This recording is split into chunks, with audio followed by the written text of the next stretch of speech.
Y buenos días a todos, a los estudiantes de nuestro TAC de Geoestadística Básica, le damos la bienvenida. También vamos a darle la bienvenida al ingeniero Juan Guillermo Gómez Roldán, ingeniero civil de profesión. Él es experto en temas asociados a valorización y plusvalía. Yo voy a dejar que él nos comente un poquito más acerca de su experiencia profesional, en los temas que ha asesorado. Bienvenido, ingeniero. Buenos días. ¿Cómo estás? Buenos días, Sharon. ¿Cómo están? Buenos días a todos. A ver, dentro de lo que tú me planteas, digamos, de hablar un poquito de mi experiencia, pues digámoslo así, como decías, estudié ingeniería civil, ya no me puedo llamar ingeniero civil, justamente, que sea ingeniero civil, porque me he vuelto más una persona inmobiliaria. A ver, para poder atender los temas de la contribución de valorización y la participación en plusvalía, que es básicamente a lo que me dedico, me hice, me hice evaluador de inmuebles.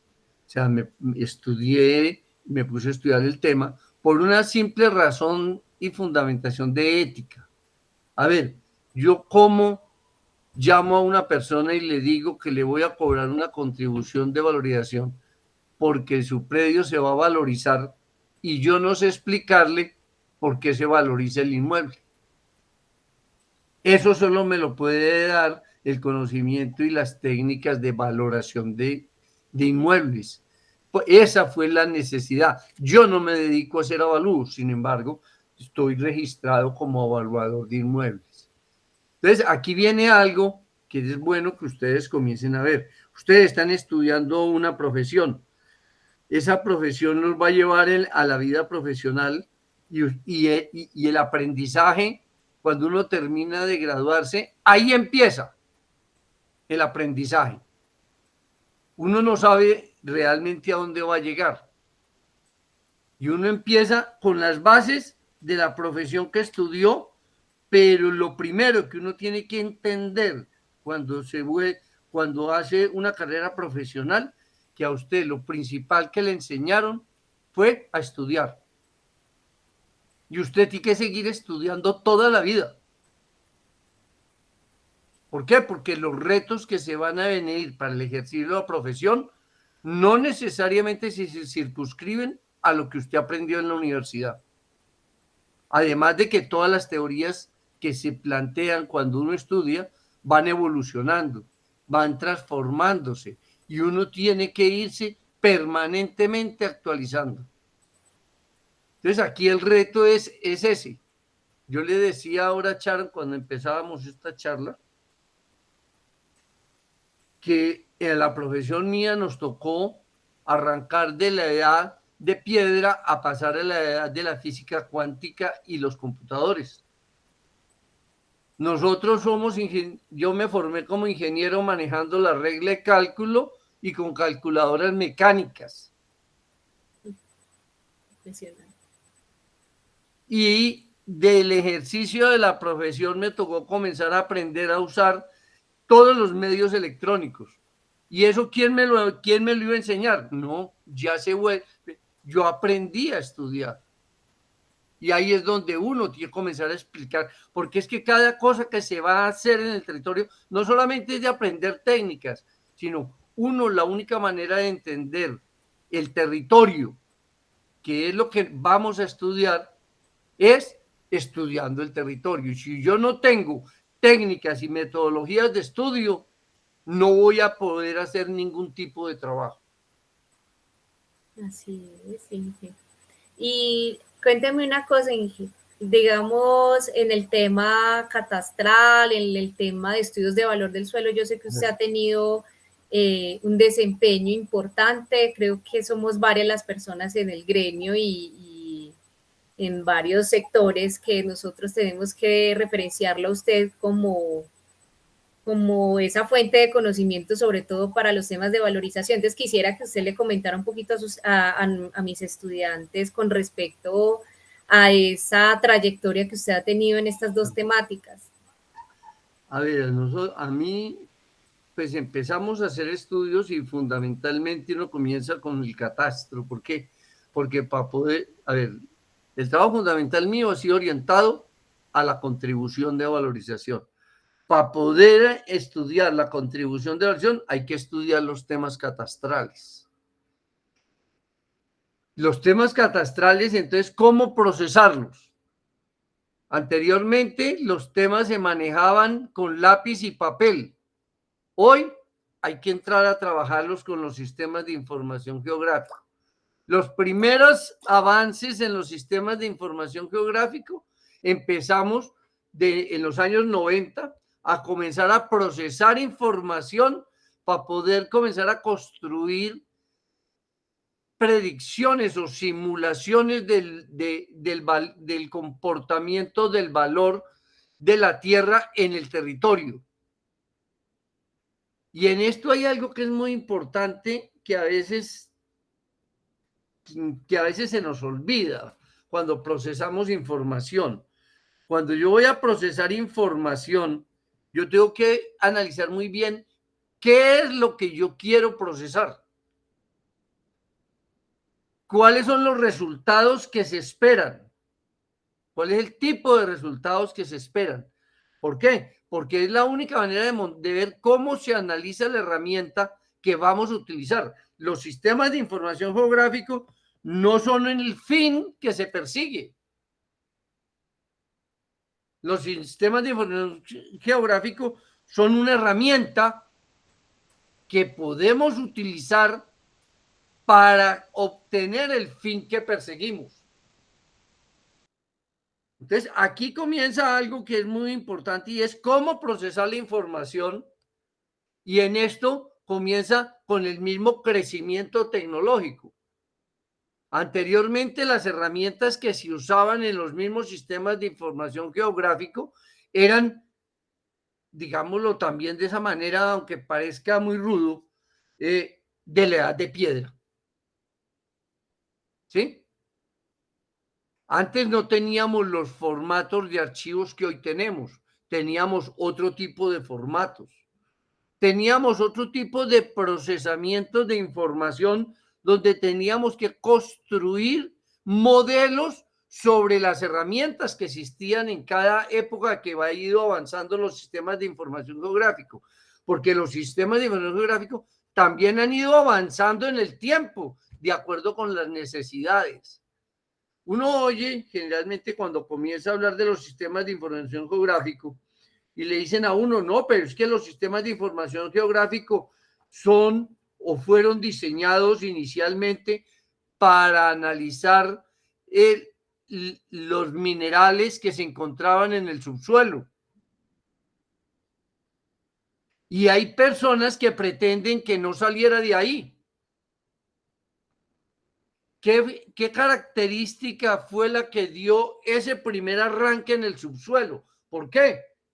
A ver, y si nosotros vamos a ver gran parte del soporte de la economía, no solamente colombiana, sino mundial, empezó en la explotación del suelo, en la minería, explotando carbón, explotando oro, explotando los diferentes minerales, los diferentes materiales que se encuentran en el subsuelo, y había que saber en dónde estaban y en dónde no estaban.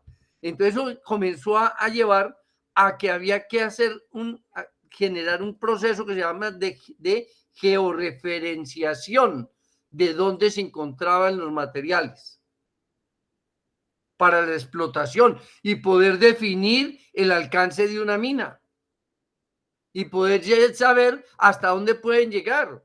Temas tan de moda como el de hoy, poder evaluar cuál es el volumen de gas o de petróleo que se encuentra en una exploración. Entonces empezó con eso, pero entonces se comenzó a analizar que es que en el territorio hay otra cantidad de elementos que están localizados en el territorio y que requieren de una georreferenciación. Y ahí es donde nace y se abre el espectro de los sistemas de información geográfico prácticamente a todas las ciencias. hasta el mismo comportamiento de la gente, poder saber dónde están las personas. Para eso nos llevan los sistemas de información geográfica. En el caso específico del procesamiento, de lo que empezamos a hacer o de lo que me tocó intervenir en los comienzos, fue comenzar a ver a evaluar el suelo. Bueno, ¿y cuánto vale el suelo? Y hay tres variables muy importantes, tres elementos que son muy importantes en la valoración del suelo. El uno, el tiempo, o sea, la fecha. Toda valoración siempre va amarrada a una fecha. Dos, la localización. ¿Dónde está? ¿Dónde se hizo esa valoración? Y lo otro, que hay que ser muy concreto y ser específico. ¿Qué es lo que yo quiero valorar e identificar? ¿Por qué? Porque hay particularidades de los inmuebles en el territorio que yo no las puedo interpolar necesariamente, pero yo sí puedo identificar su localización en el territorio. O sea, yo puedo utilizar, y ese fue el primer elemento, ¿cómo utilizar el sistema de información geográfico? Identificando los elementos que hay en el territorio. Entonces ahí viene una primera tarea que era muy importante. Bueno, si en el caso del valor del valor de la tierra, primero, si íbamos a estudiar el valor de la tierra, teníamos que definir qué era lo que íbamos a valorar. Íbamos a valorar un predio, íbamos a valorar un barrio, una manzana, o íbamos a valorar un punto. Entonces uno lo primero que tiene que hacer es identificar qué es lo que quiero valorar. Si yo voy a hacer, después de valorar y ver que tengo referencias regadas en todo un territorio de identificación de elementos, que la tierra en determinado sitio, en determinado año vale tanto, que la tierra en otra parte vale tanto, yo necesito cubrir el territorio. Y entonces surgen los sistemas que anteriormente llamábamos de manera muy elemental interpolación lineal. Pero ¿qué pasa con los sistemas de información geográfico? Que así como la topografía tiene tres dimensiones, los valores de la Tierra también en un territorio tiene tres dimensiones. Y entonces, ¿cómo manejar una interpolación en tres dimensiones? Ahí es donde el computador nos comienza a ayudar.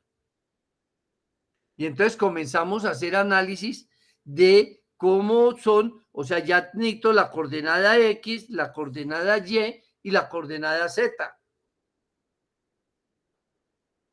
Y viene la pregunta, y bueno, ¿y eso cómo se interpola? ¿Cuáles son las interpretaciones? Entonces nosotros tenemos que aprender a algo que es muy importante y es entender el fenómeno que queremos interpretar. Que eso es lo otro que a veces, ese lo tomamos a la ligera. ¿Por qué? Porque nos parece de pronto más fácil. Y aquí hay algo que es muy importante. Las respuestas de un procesamiento no son buenas porque usemos una determinada herramienta o un determinado modelo. Las herramientas y los modelos son buenos si nos ayudan a interpretar el fenómeno que queremos predecir o proyectar.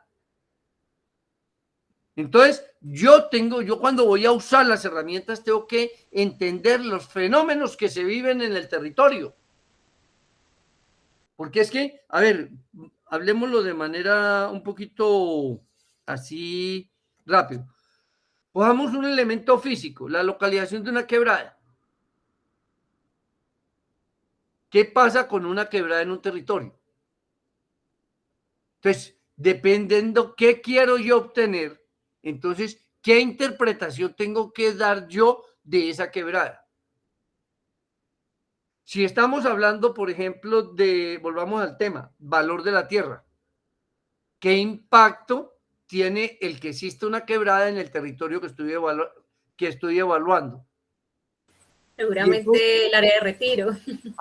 Comienzan las áreas de retiro o rondas de quebrada. Y entonces, ¿qué impacto tiene eso en el valor del suelo? Entonces, ahí es donde nosotros tenemos que aprender a usar todas las herramientas que nos traen los sistemas de información geográfica. Temas que nos ha tocado y que han sido muy polémicos, por ejemplo,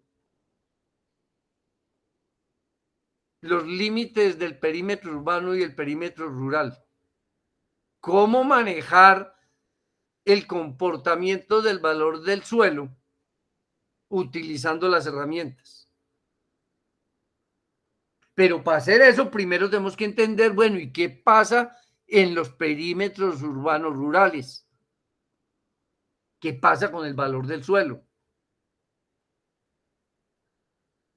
Y eso, si no utilizamos bien las herramientas, vamos a generar unos procesos totalmente distorsionados. Por eso, yo puedo utilizar muy bien un modelo y una herramienta, pero si ese procesamiento y ese modelo no responden al fenómeno que se quiere interpretar, no estoy haciendo nada. Entonces yo tengo que aprender a manejar ¿qué? Sí, aprender a especializarme en cómo manejar bien la herramienta. Eso es fundamental. ¿Cuáles son las bondades de esa herramienta? Pero tengo que estudiar también paralelamente el fenómeno que quiero interpretar para saber qué elementos hay en la herramienta que me ayuden a interpretar el fenómeno que quiero representar. Porque es que si no el resultado no va a servir. Porque el resultado no puede ser que se diga que está excelente porque utilicé muy bien la herramienta. Pero si la herramienta, el elemento que utilicé de la herramienta no era el apropiado, me va a dar una respuesta absurda. Y esa es una parte de la dificultad grande en el uso hoy de las herramientas, que nos dan muchas bondades, pero tenemos que aprender qué es lo que queremos hacer. Inge, también pensaría que, digamos que para traerlo a colación con respecto a lo que estamos intentando trabajar a través de este taller es esos datos, ¿será que tuvieron un método de captura adecuada? ¿Será que responde a la necesidad que yo tengo? Si yo voy a caracterizar el comportamiento del mercado de tierras en un sector, ¿será que simplemente mando mi personal a campo, busco en páginas de internet las ofertas inmobiliarias o debo establecer una metodología de captura de datos? Ese es otro elemento fundamental, claro, la captura de los datos que me van a ayudar a procesar la información. Y tengo que analizar la calidad de esos datos, la calidad de esa captura que hice, porque ahí viene también la dificultad muchas veces en dar un excelente resultado. No solamente utilizar muy bien la herramienta, conocer el fenómeno que se quiere interpretar, pero si yo la información que consigo es basura, mis resultados van a ser basura. Así es. Entonces yo tengo que conseguir la información con las personas más especializadas en el área de la obtención de esa información. Y además establecer los procesos de depuración de esa información. Así es. Y a veces nos olvidamos de eso. Y entonces nuestros resultados no van a ser los mejores. O sea, hay que tener en cuenta los tres elementos, o si no, para poder obtener una excelente respuesta a lo que pretendemos predecir o interpretar. Porque de todas maneras, acordémonos, va a ser imposible tener en cuenta todas las variables que pueden existir dentro de ese fenómeno. Más dentro de la teoría de los modelos se dice que el mejor modelo no es el modelo más complejo que se pueda construir.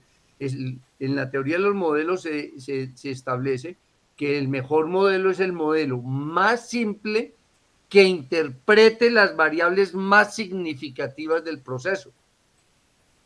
Entonces, de todas maneras, va a ser un acercamiento a la realidad. No va a ser, no va a ser la precisión exacta de lo que está sucediendo. Así es.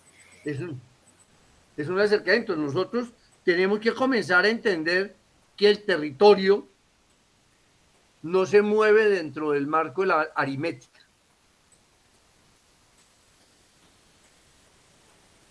Y acordémonos que la aritmética y las matemáticas también tienen sus procesos aproximados.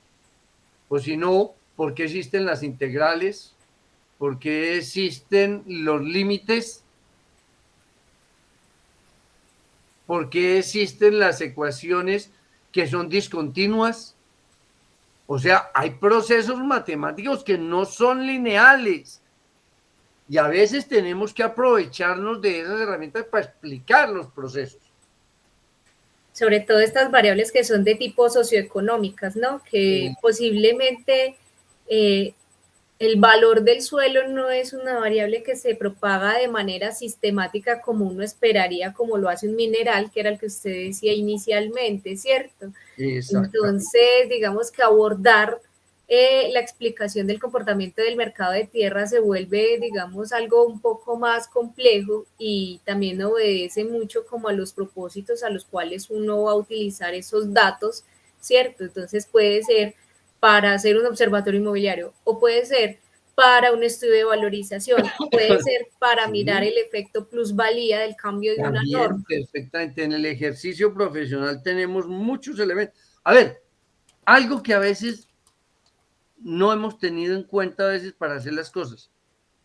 A ver, cuando uno proyecta el ordenamiento del territorio y define tratamientos e intervenciones y proyecta y comienza a definir los usos del suelo,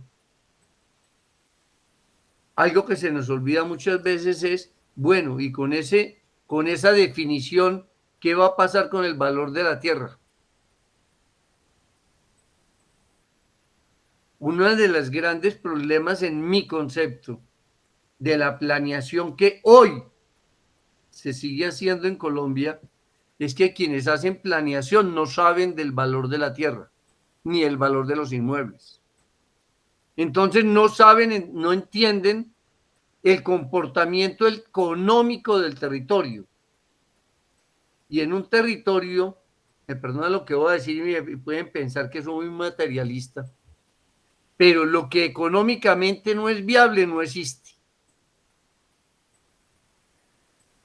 Entonces, muchas veces diseñamos elementos y como no evaluamos el comportamiento económico de esos elementos, que para eso servirían los sistemas de información geográfico, ¿sí? Que porque es que, a ver, aunque me desvíe un poquito de lo que estaba diciendo, los sistemas de información geográfico no son y no están hechos para hacer planos bonitos. Y es para lo que mucha gente hoy dedica a los sistemas de información geográfico. No, los sistemas de información geográfico se construyen para identificar los elementos que existen en el territorio, sea en el subsuelo o en la superficie del suelo o en el aire. ¿Pero para qué? Para poder interpretar y procesar esa información. No solamente es identificar los elementos. Ahí les pongo un ejemplo del aire. Yo puedo tener una chimenea en una fábrica. Que una chimenea que va a echar, va a tirar contaminantes al aire. ¿A dónde van a llegar esos contaminantes? Una manera de procesar la información es a través de los sistemas de información geográfica. Procesar a dónde van a llegar esos contaminantes.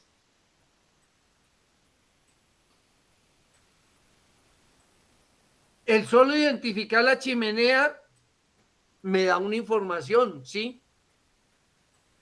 Pero eso es lo que necesitamos para evaluar el territorio.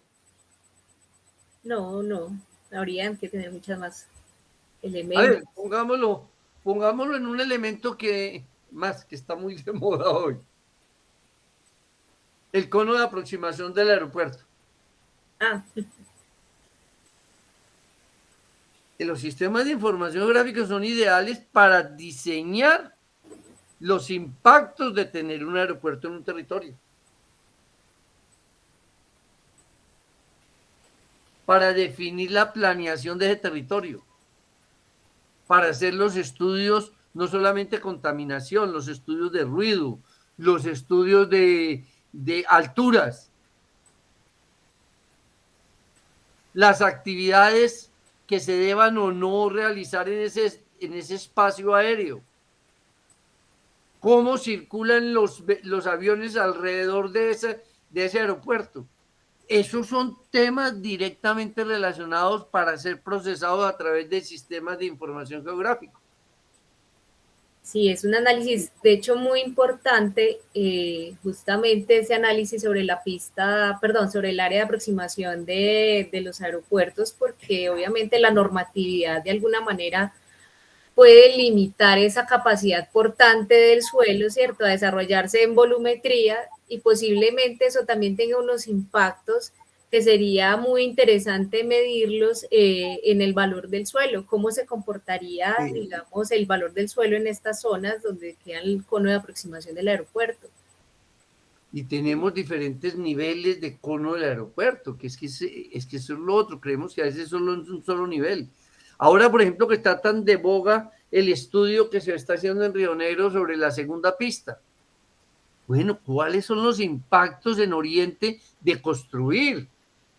Porque es que de construir la segunda pista. Ah, no, que es que eso es necesario porque el aeropuerto lo necesita. Y bueno, ¿y cuál es el impacto?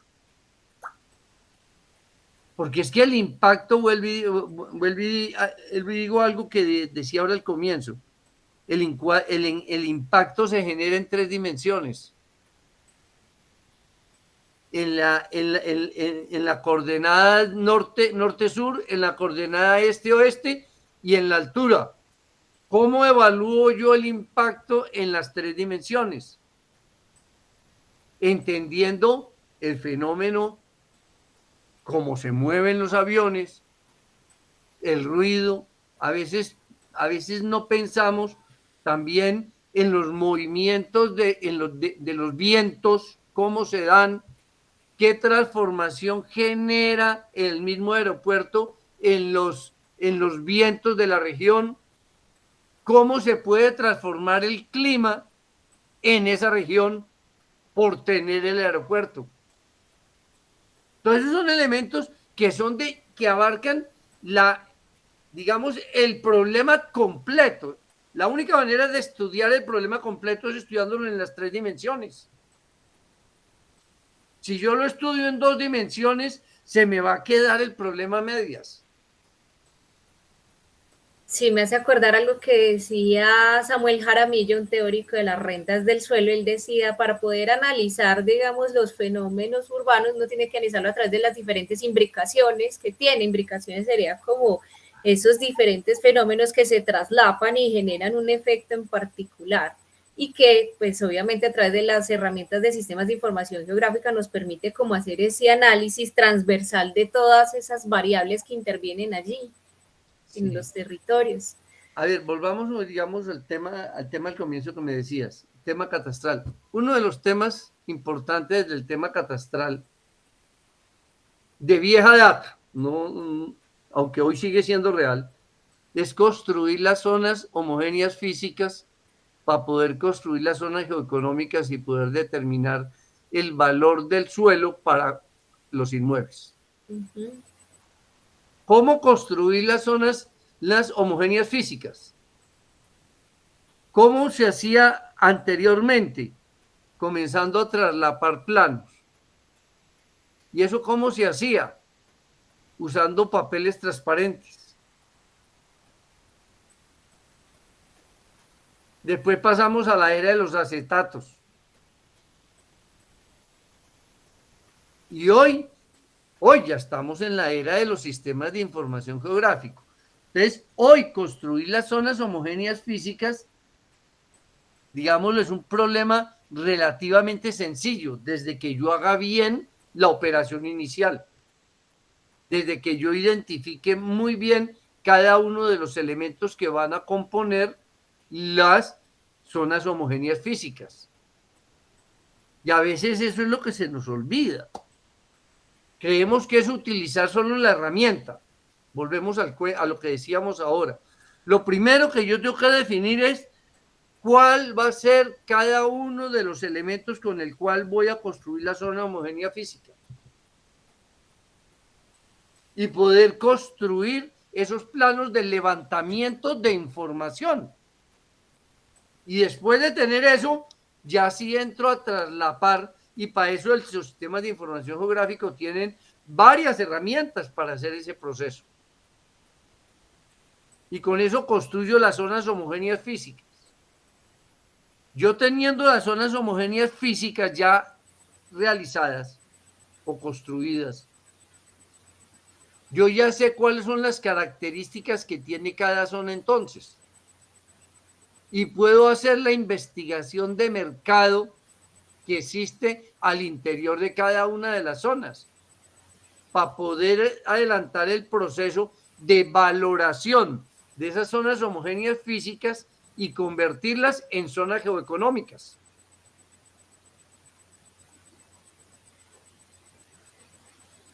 Y yo ya con las zonas geoeconómicas pues ya puedo determinar cuál es el valor de la tierra. Y no perdamos nunca esta visión. Y es que eso, como cualquier modelo, es una interpretación y una aproximación al modelo del valor de la tierra. No es un valor absoluto y único, sino es una interpretación de lo que puede ser el valor de la tierra. Entonces, para que cuando hagamos los ejercicios, pues le demos el verdadero valor a lo que tiene el resultado que estamos dando. Así es. Cuando yo ya tengo eso, que es lo común en el territorio, porque cuando yo voy a construir un plano, y en eso también es bien importante esto, cuando yo voy a construir un plano, yo tengo que definir cuál es la variable del plano. Cuando nosotros decimos que vamos a hacer estudio de valor de la tierra, estoy diciendo que mi variable va a ser el metro cuadrado de tierra, que es el elemento común a todo el territorio que estoy estudiando. Un metro cuadrado de tierra es el mismo en todas partes del territorio. Entonces yo voy a valorar en las distintas localizaciones y en las diferentes fechas el valor del suelo. Y yo lo tengo que llevar, lo tengo que unificar. Y entonces aquí es donde entran algo que se menciona mucho en el tema de valoración, y es la homologación.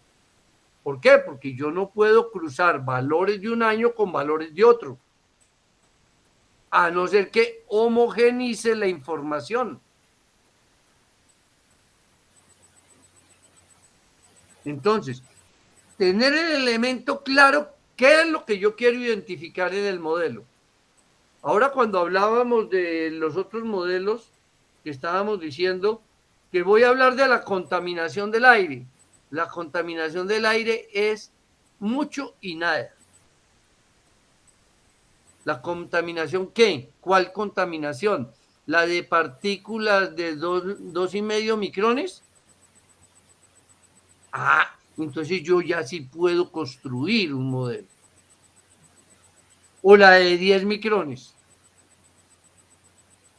Porque yo no puedo juntar la de 2,5 con la de 10, porque eso que me va a dar un sancocho. Y yo con un sancocho no tomo decisiones. Puede saber muy bueno, pero no puedo tomar decisiones. Eso es un punto fundamental que dice el ingeniero, cómo generamos información para la toma de decisiones. yo creo que también ahí viene un desafío que me gustaría que el ingeniero me ayudara como a orientar a mis estudiantes en el sentido de cómo sugerirles a ellos de cómo aportar desde la academia a todos estos procesos y a todos estos desafíos que usted mismo ha planteado al abordar los estudios de los mercados de tierra, los estudios de valor del suelo, los mercados inmobiliarios, también hacerle los respectivos análisis. ¿Cuáles serían sus recomendaciones desde el punto de vista técnico, el aporte que podría hacer la academia a través de la proposición de líneas de investigación, de proyectos de investigación? ¿Cómo usted podría considerar ese aporte desde la academia? A ver, el crecimiento en las metodologías de evaluación difícilmente se da en el ámbito privado. ¿Por qué? Porque el ámbito privado está persiguiendo un objetivo concreto, que es obtener la mayor utilidad. Entonces, él no va a invertir donde no hay utilidad. Y aquí es donde entran dos partes muy importantes de la sociedad. Si esa inversión no la hacen los privados, pues esa inversión entonces de crecimiento de las metodologías y de levantamiento de la información para toda la sociedad la tienen que hacer o las instituciones y de entre ellas la academia. Porque es que en la academia es donde se da la verdadera investigación. Cuando nosotros tenemos una academia que responde a las necesidades del régimen de las actividades privadas, pues digámoslo, vamos a poder entrar dentro del medio privado a desarrollar nuestra profesión. Pero también se requiere el crecimiento y el fortalecimiento de los procesos. Y ese crecimiento se da es donde perdemos un poco de noción el hecho económico y donde vamos a trabajar por la mejora de los procedimientos. Y ahí es donde entran los programas de investigación y las instituciones públicas. ¿Por qué? Porque para las instituciones públicas y para los establecimientos públicos, lo más importante es el crecimiento social, no necesariamente el económico. El económico lo rige el sector privado, pero el crecimiento social nos lo va a dar es las instituciones y la academia.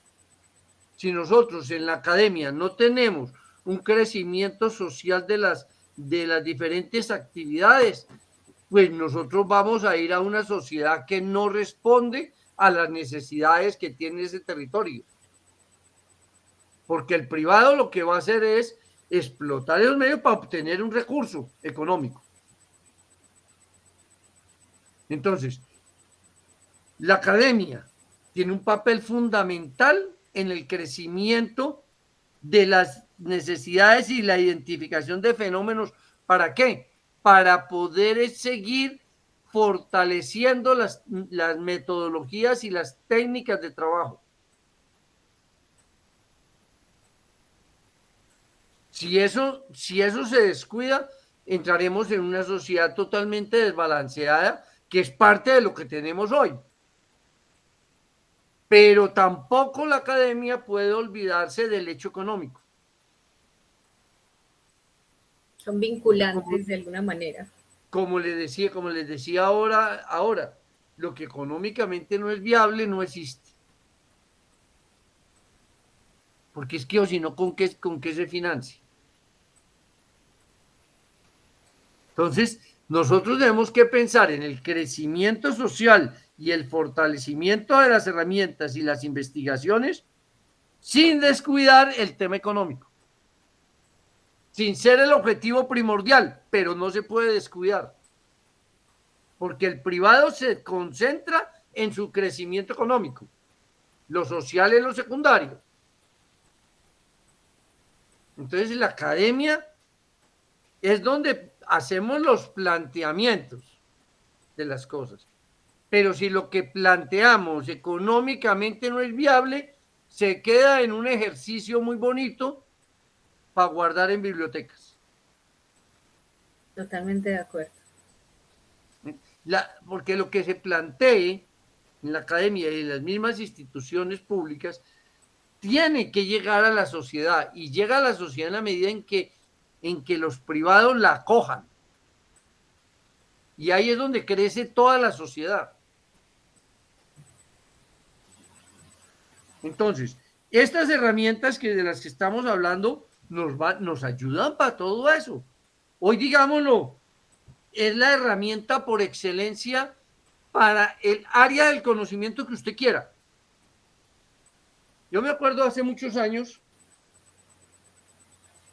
cuando se comenzó a hablar de los sistemas de información geográfico, tuvimos una reunión, me acuerdo que la citó la Universidad Bolivariana. Y entonces me plantearon, hombre, que les hablara sobre algo práctico para la universidad, qué hacer con un sistema de información geográfico. Y entonces les planteé yo, por ejemplo, este ejercicio. A ver, la universidad tiene un montón de aulas regadas en todo un espacio geográfico. Y esas aulas tienen una capacidad y tienen un montón de estudiantes. ¿Cómo hace la universidad para saber a dónde deben dirigirse los estudiantes en determinada época del día? ¿Cuáles serán los corredores que se deben diseñar dentro de la universidad para la movilidad tanto vehicular como peatonal dentro de la misma universidad? ¿Cuál debe ser la dimensión de los corredores dentro de las edificaciones de acuerdo con las horas en que se dicta clase o no se dicta clase? ¿Cómo puede hacer eso? Pues con un sistema, pensando en un esquema muy pequeñito, sí, pensando en que las aulas tienen una georreferenciación geográfica, tienen una altura porque tenemos edificios en altura. ¿Cómo se va a mover la gente para poder llegar? ¿Vamos a necesitar escaleras, ascensores o qué tipo de elemento de transporte interno vamos a necesitar para que los estudiantes realmente puedan cumplir sus necesidades dentro de la universidad? Todo eso se puede hacer con un sistema de información geográfico. En pequeñito. Ahora piensen en esa universidad como toda una ciudad.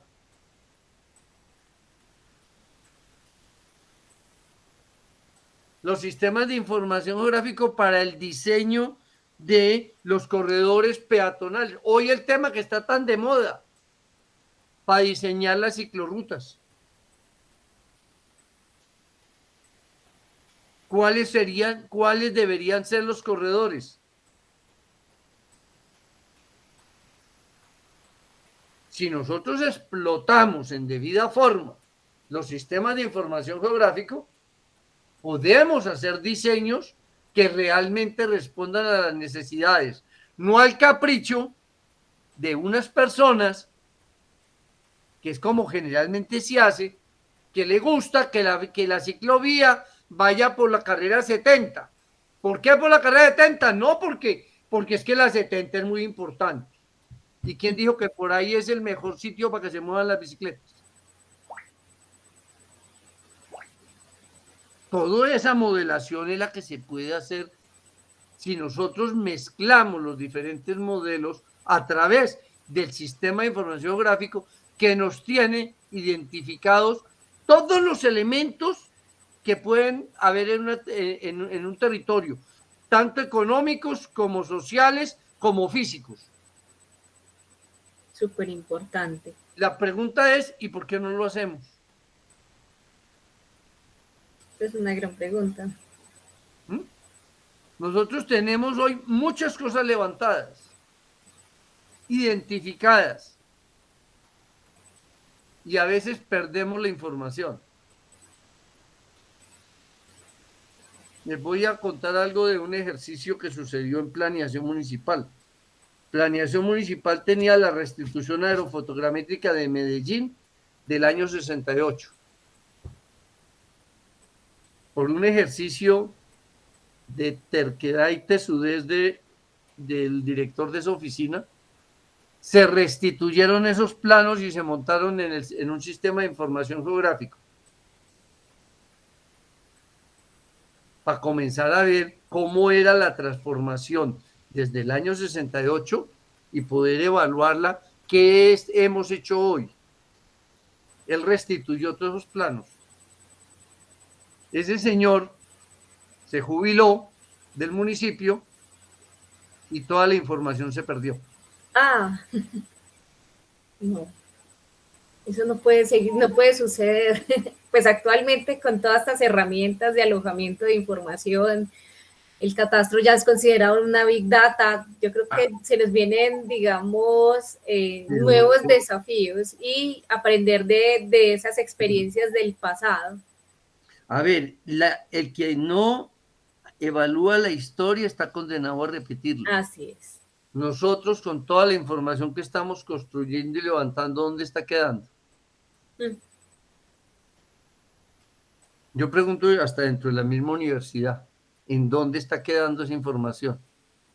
Queda en las personas que por terquedad y con toda la razón insistieron en un tema, y apenas esa persona desaparece, entonces la información pierde importancia. Eso es lo que hay que evitar a toda costa. Como que... Por eso, y hoy, levantándole, porque es que las ciudades y los territorios son dinámicos. Entonces, lo que hoy es una realidad, mañana es otra. Así es. Entonces, ¿qué vamos a hacer con esa información? ¿Qué sistemas tenemos de actualización permanente? Pero no hacer la actualización como hacemos nosotros con un archivo, que llegamos y salvamos sobre el mismo archivo y perdemos el archivo viejo. ¿Cómo conservamos los datos históricos para poder evaluar cuál fue el recorrido que hicimos para llegar a donde estamos? Y para ver cómo está hacia un futuro, poder hacer predicciones, ¿no? Exactamente. Como estamos hablando hoy, del territorio. Nosotros no tenemos, a ver, ustedes me están oyendo decir que yo comencé a trabajar proyectos y estudios de valores de la tierra en sistemas de información geográfico. Y hoy, les digo francamente, no tenemos en un sitio la manera de evaluar cómo ha sido el cambio en el valor de la tierra en la ciudad. Es cierto. Porque esa información se ha ido perdiendo. Hay en este momento, digamos, una iniciativa del gobierno nacional de implementar, de hecho es uno de los objetivos del catastro multipropósito, y es generar un ecosistema de información a nivel nacional, justamente, que se conserve, que también permita la creación de infraestructuras de datos espaciales, que permita a los usuarios, a cualquier tipo de usuario, acceder a ciertos datos de manera libre, de manera gratuita, de libre descarga, de tal manera que nosotros, por ejemplo, desde la academia podamos adquirir esa información y podamos seguir haciendo como esa labor de observancia de las dinámicas que tiene el territorio en sus diferentes componentes, ambiental, social, físico, económico. Pues ahorita estamos ante un gran desafío que nos está proponiendo el catastro multipropósito justamente. Ingeniero, muchísimas gracias.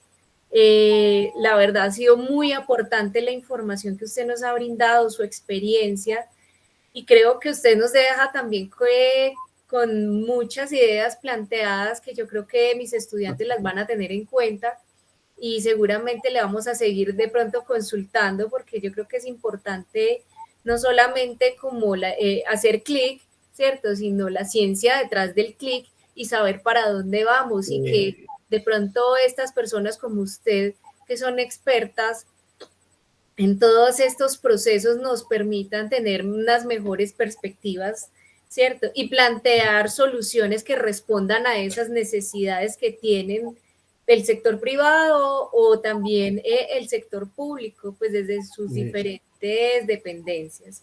Muchísimas gracias, ingeniero. Bueno, Sharon, cuente conmigo para cualquier cosa que necesites. Usted sabe que yo soy abierto para todos estos temas.